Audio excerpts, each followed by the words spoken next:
The views expressed are not necessarily those of KSCJ and Powell Broadcasting Company. This program is not intended to replace the advice of doctors or other clinical providers. Consult with your practitioner to ensure the proper course of action for you.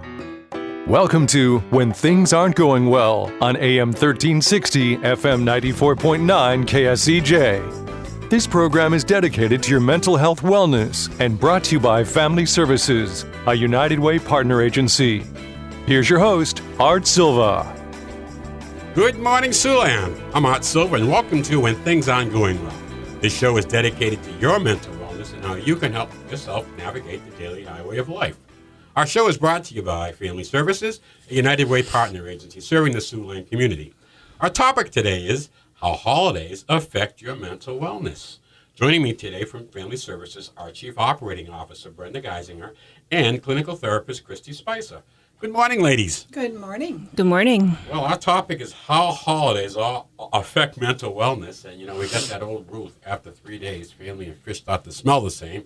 And here we are just after Thanksgiving. So, let's talk about that. And, Christy, why are holidays tough on mental wellness?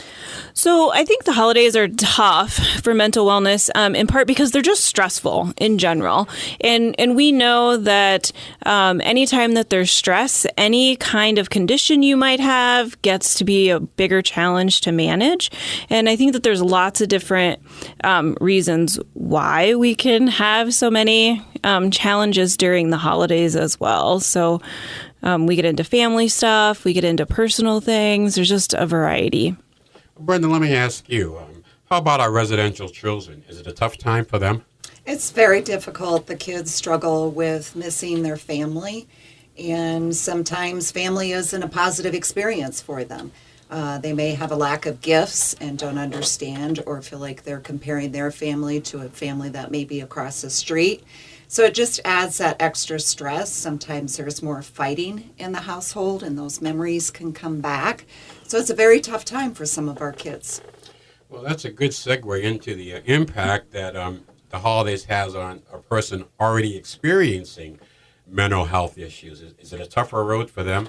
It definitely is. I think, as Brenda kind of talked about too, a lot of things get brought to light for a person, whether it's a child or an adult. And so if you're struggling with depression and then suddenly you're realizing you're lonely and you're missing out on things, or people aren't treating each other the way that they're, would like to be treated or should be treated, I think that can really increase that. And also anxiety. There's a lot of anxiety connected to the holidays for lots of different reasons for different folks.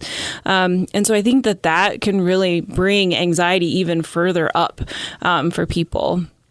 I'm going to add a humorous story. So this weekend I thought I'm going to break the tradition and put up my tree like now because I wanted to de-stress. So I put up my tree. I'm impressed. And I put on the lights backwards. So the plug-in part is at the top of the tree instead of at the bottom. And what was supposed to de-stress me added a whole other level. And the Grinch could have taken that tree by the time I was done. Oh, boy. So, it's a little story, but it just kind of exasperates the situation of when you're stressed. And then when you add things and you think you're going to have a certain outcome, and it doesn't happen that way, it just can raise things up. And that is around Christmas time or holidays, you may have a certain expectation of what it's supposed to be like. And when it doesn't happen or you're getting worried how it's going to happen, it just raises the level. Oh, I think I'm more guilty of missed expectations than anyone. You just kind of think people might do this, and they don't. They go another way, and then you have to just kind of adjust yourself, for that. Now, I'm Art Silva, and you're listening to When Things Aren't Going Well, and with me are my friends from Family Services, Brenda Geisinger and Christy Spicer. So let's continue our discussion on holidays and mental wellness. Christy, Brenda, let me ask you both, how are we affected physically during the holiday period? So I think that, the holiday period is typically pretty fast paced. We have lots of extra gatherings and things that we're supposed to go to. And I think the other thing is that we have a lot of things that we need to get done, or we think we need to get done. We need to get the gift bought. We need to get the goodies made. We need to get the presents wrapped. We need to make plans to travel if that's a part of your holiday. And so physically, I just think it's really easy to get worn down. which can cause us to be sick or not just performing as well as we would like to be.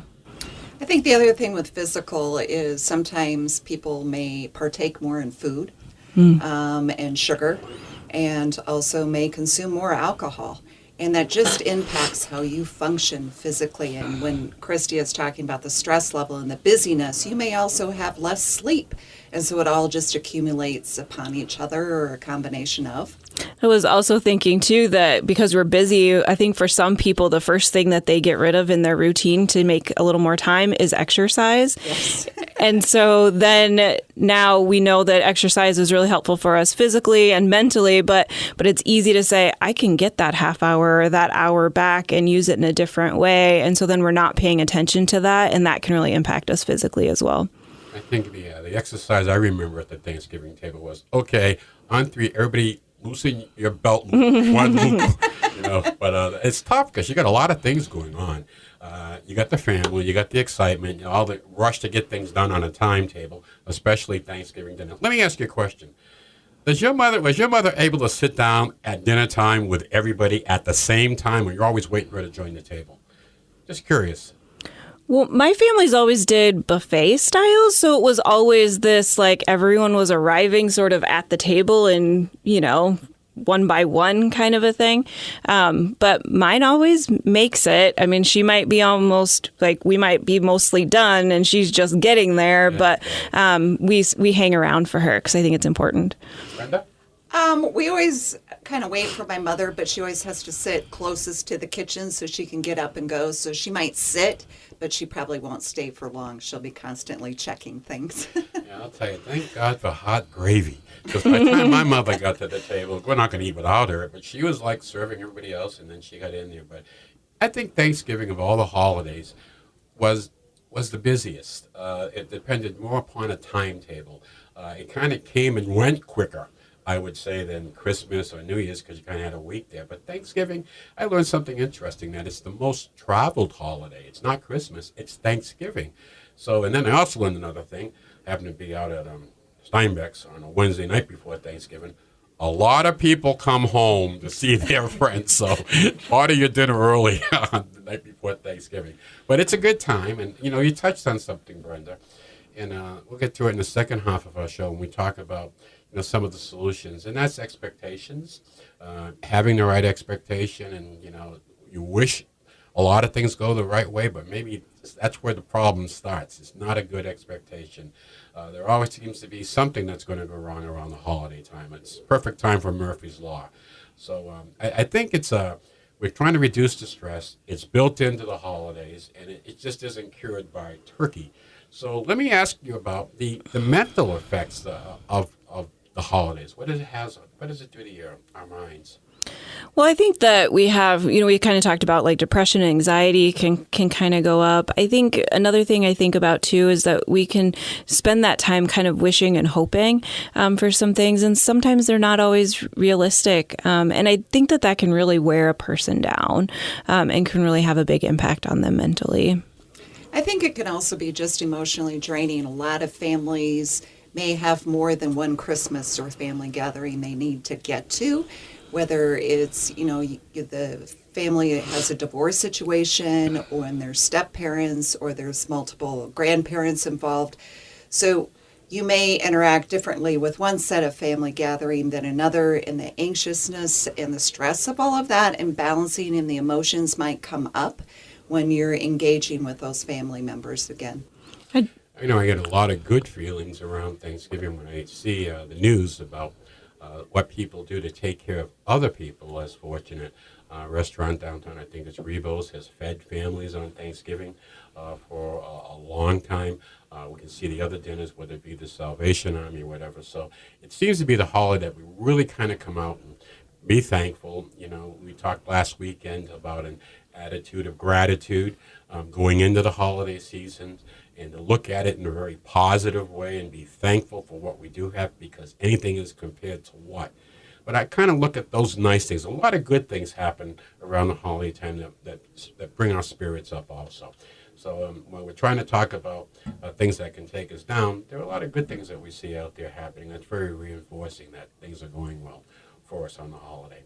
So we haven't talked about weather yet, but we'll get to that in the second part of the show because that's always that unknown variable out there where we talked about people traveling more than any other holiday. Well, we're looking now at weather being an issue right across the whole country. So this is a really good conversation, and we're coming up on our break, so please don't touch that dial. We'll be right back when things aren't going well right here on KSCJ.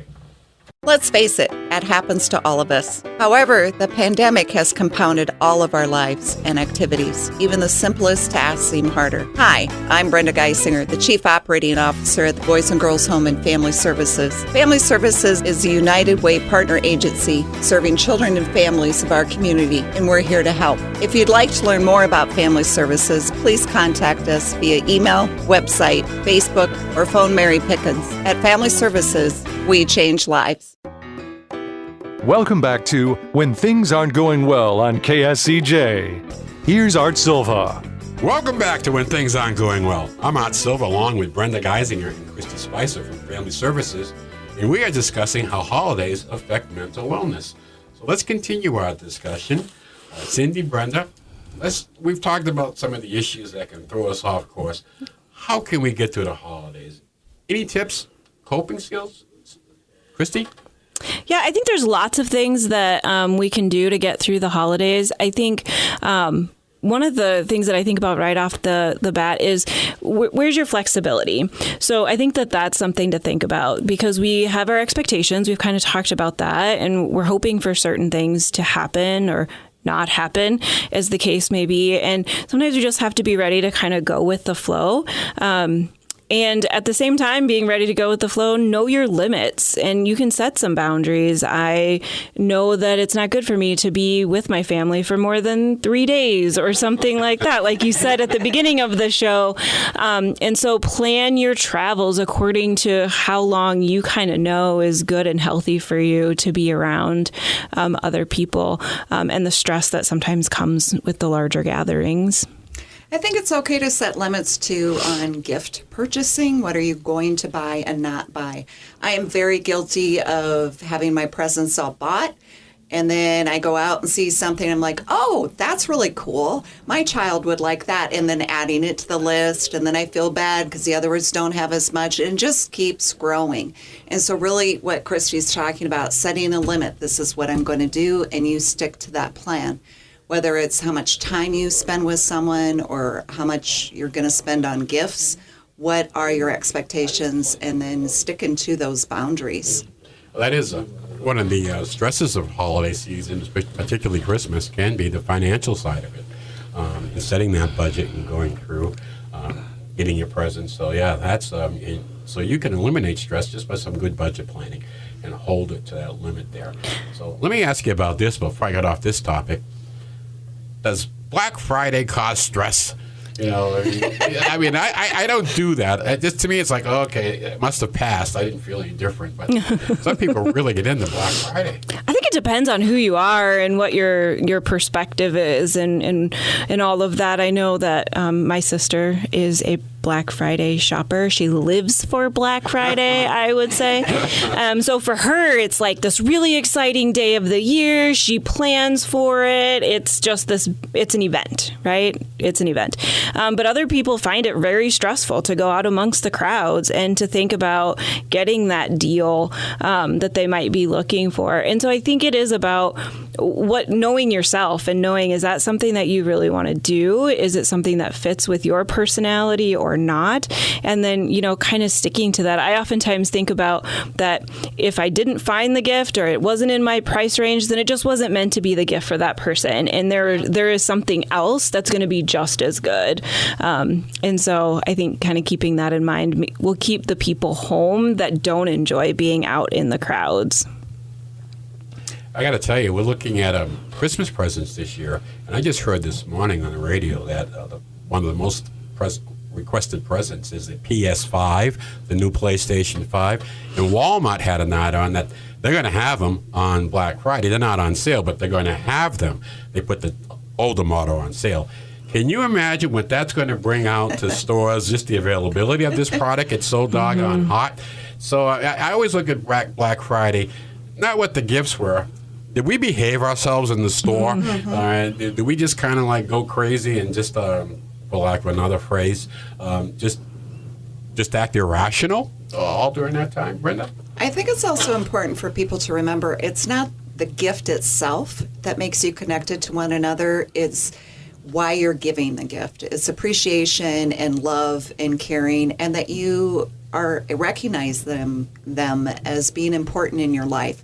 So whether it's the hottest and newest, greatest toy or gift, just remember that keep it within your budget, and it's really about the connection to the person. It's not the value of the gift. Well, I got to tell you, when we take a look at Christmas time, there's some real neat stuff out there, and it's changed for me. I think it's a lot for the adult when your child is smaller. I think it's a lot more fun for me anyhow, because you get a chance to see those packages open up and eyes get wide and just have fun. Even playing with their toys, what the heck, but it's a great time of year. I do think, Brenda, you're exactly right. It gets back to the relationships. It's a time of year for those 6 weeks between Thanksgiving and Christmas and New Year's that we can just sit back and really appreciate family and friends. And I'm stressing that because we've been through a tough period of time that is really, our family and friends are getting kind of redefined. Are we being a good friend? Are we being a good family member? Are we looking to help out? And I think that type of participation helps with everybody's mental wellness. You don't bring drama to the party. Come on and let's be flexible, as you said, Christy, and let's try to get along. Let's for these next couple of hours or 2 or 3 days, be accepting. Just be a little more accepting of a different perspective, a different point of view, with the knowledge that it's all going to come to an end shortly. Because we're going to be leaving. But I think it's just a great time once a year to get ourselves feeling good about, let's reach out, let's be a little more patient, let's see what we can do to make this the best holiday we can. And I think that's something when you look at it, we walk into the holiday season saying, this is going to be the best Thanksgiving, or let me get this over with. Some holidays can be very special and can be awkward. Can you remember the time you two ladies first brought your soon-to-be significant other home, and was it during the holiday? I don't remember if it was at the holiday time. Gosh, that was a long time ago, Art. I think, when people have to introduce someone to their family, you always think, oh, behave, Mom, or behave, Dad. There's that extra layer. But again, you just have to remember, be real, be present, and be kind. And I think the last year and a half, 2 years has really put that in perspective, is how we connect with one another. And it's okay if, your brother burps at the table, to laugh it off and just remember we're all human and let's be kind. I got to tell you that you can have fun at the table. And I think recognizing the different personalities in your family, play to them. I mean, you might have someone, Brenda, I know that you play the piano. If you were at my Thanksgiving dinner, I say, hey, Brenda, how about a few tunes? At Christmas time, I'm sure you're in demand to go and play. Those are the things, the talents that we bring to our family, and everybody out there has a talent. Some people are great storytellers. Some people are great listeners, and they're great with the younger kids. So I think look forward to the family time this year. If you can't look forward to it and going home and having a good time, don't go. I mean, add to it. Don't take from it. And if you find that you might need some help, how do we know when we need help? And if we do need help dealing with all this stress and anxiety, where do we go? So I think the important thing to kind of keep in mind is with that, and to think about when you're considering whether or not you need some extra help with maybe some depression or anxiety or something else, is how long has it been going on for you? If it's just kind of for 2 weeks and you feel like you're getting yourself back to where you were before, you're probably on the right track. You've probably done some things to help yourself get going again, and you're doing all right. Kind of a general rule is if it's sticking around for longer than about 2 weeks and you've gotten through the event that maybe was behind your feelings, then it's probably time to think about reaching out. And you might start with a reach out even quicker than 2 weeks with a friend or a family member that you trust, like, hey, I'm feeling this way, and want to talk about it a little bit. But if it gets to be more than a couple weeks and you've gotten through that thing, maybe it's time to think about, seeking out a therapist or talking to your doctor about how you've been feeling. That's good, important news. You don't have to feel this way. So, I mean, that's a great tip we're going to leave you on for this show and where to go and where to get some help. And you can certainly give us a call at Family Services. So we're coming up on the end of our show this week, and we want to leave you with a little humor for your mental wellness. So here we go. In the spirit of Thanksgiving, a man buys a parrot only to have it constantly insult him. He tries everything to make the parrot stop, but nothing works. Frustrated, the man puts the parrot in the freezer. After a few minutes, the insults stop. The man thinks he might have killed the parrot, so he opens the freezer, takes the parrot out. The parrot is shivering. It stammers, "Sorry for being rude. Please forgive me." Then after a moment, the parrot softly asks, "What exactly did that turkey do?" In the spirit of Thanksgiving, we want to thank you. And thank you, Brenda. Thank you, Christy. And thank you for sharing your expertise with us today. And also thanks to our listening audience for joining us this morning. A shout out to fire, the police, fire and rescue doctors, nurses, service members, and all those who are away from the family table this past Thanksgiving. Thank you for your service. And to all those feeling the pain because your football team lost, be thankful that we were able to have a game this year due to the pandemic, and better luck next year. We'll be back next Saturday morning at 7 right here on KSCJ 1316 AM and 94.9 FM, and we'll discuss children with intellectual disabilities. Don't forget to do your homework this week and have a good laugh. It's good for the soul. Have a great week, and may the sun shine on you. Happy trails to you until we meet again. Happy trails to you. Keep smiling until then. Happy trails to you till we meet again.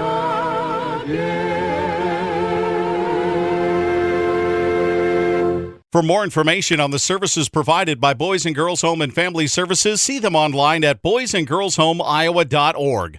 Or you can call 712-293-4700 to get more information about family services, residential treatment, the Opportunity School, the Siouxland Family Center, and more. At Boys and Girls Home and Family Services, we change lives.